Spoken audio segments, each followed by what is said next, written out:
YouTube channel, Facebook page বা টেলিভিশনের কোনো জরিপ নয়, সরাসরি নির্বাচনে বিপুল ব্যবধানে জয় পেয়েছেন আওয়ামী লীগ সমর্থিত আইনজীবীরা। ভরাডুবি ঘটেছে বিএনপির, জামাত পেয়েছে মাত্র একটি আসন। এমনই ঘটনা ঘটে গেল মাদারীপুরের আইনজীবী সমিতির নির্বাচনে।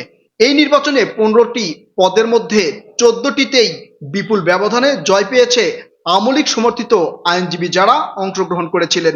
একটিতে জয় পেয়েছেন জামাত, অর্থাৎ আওয়ামী লীগের এখানে বিশাল জয় দেখছেন রাজনীতিবিদেরা।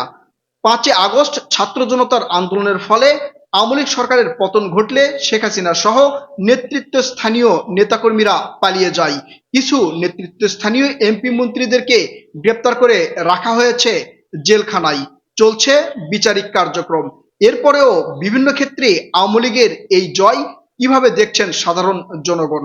আওয়ামী লীগের জয় যেন নতুন করে রাজনীতিতে আলোচনা সমালোচনার ঝড় সৃষ্টি করেছেন।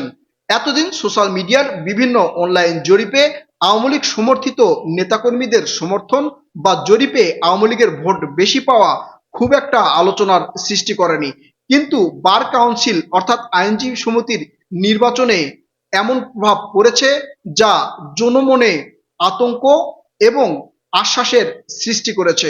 আওয়ামী লীগ যেমন এই বিষয়টা নিয়ে আশ্বাস পাচ্ছে, ঠিক তেমনি হতাশা প্রকাশ করেছেন বিএনপি। সোশ্যাল মিডিয়ার বিভিন্ন জরিপে আওয়ামী লীগের সমর্থন বেশি পাওয়ার প্রেক্ষিতে বিএনপি নেতাকর্মীরা জানিয়েছিলেন, দীর্ঘ 16 বছর নানা অনিয়ম নির্যাতনে থাকার কারণে মাঠ পর্যায়ে বিএনপি নেতাকর্মীরা দল গঠন করতে পারেনি, মিটিং মিছিল করতে পারেনি। 5 আগস্ট ছাত্র জনতার আন্দোলনের ফলে আওয়ামী লীগ সরকারের পতন ঘটলে তারপর থেকেই মাঠে সোচ্চার হয়েছেন বিএনপির নেতাকর্মীরা। আর এই কারণেই তারা অনলাইনে খুব একটা সময় দিতে পারছেন না বলেই আওয়ামী লীগ সমর্থিত কিছুটা জনপ্রিয়তা আওয়ামী লীগের দেখা যাচ্ছে, অথবা বিভিন্ন জরিপে আওয়ামী লীগের নেতাকর্মী অর্থাৎ আওয়ামী লীগের সাপোর্টে ভোট বেশি পড়ছে। কিন্তু পুরো প্রেক্ষাপটই যেন বদলে দিয়েছে মাদারীপুরের আইনজীবী সমিতির এই নির্বাচন নিয়ে মাদারীপুর থানার ভারপ্রাপ্ত কর্মকর্তাকে প্রশ্ন করা হলে তিনি বলেন, এই নির্বাচনে প্রচুর পরিমাণ প্রশাসনিক নিরাপত্তা দেওয়া হয়েছে, নির্বাচনে কোনো ধরনের অনিয়ম বা বিশৃঙ্খলা ঘটে নাই, তাই নির্বাচনটা সুষ্ঠু হয়েছে বলেই সবাই মনে করছেন।